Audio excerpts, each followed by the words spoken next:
Hi everyone, good day and good day to you, ma'am.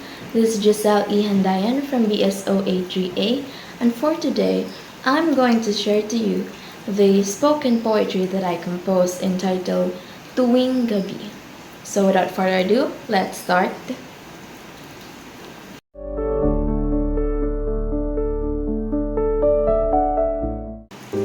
Tuwing Gabi. Tuwing gabi, tahimik ang mundo. Walang sigaw, walang gulo, tila gulong ng hangin sa tenga ko.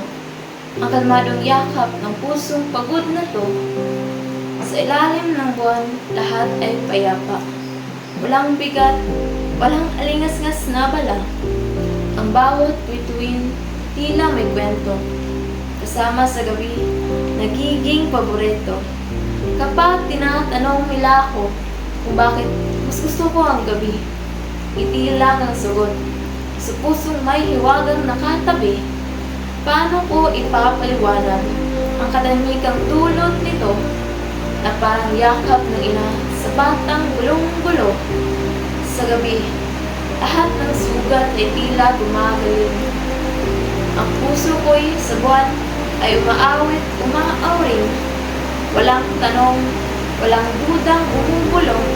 Sa gabing tahimik, lahat ay sumasalong.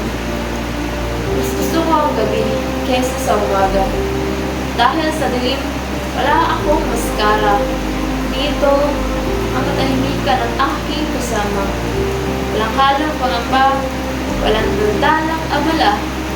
Kapag tinatanong nila ako, bakit hindi ang liwanag?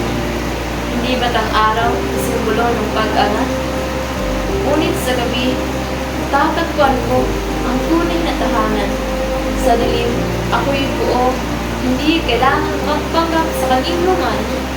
Tuwing gabi, ako'y malaya, walang iisip, walang inaalala. Ang langit ay parang malambot na ulap.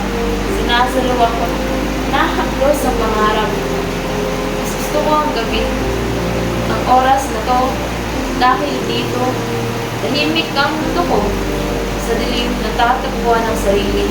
Sa gabing payapa, ang buhay ko'y buo ulit.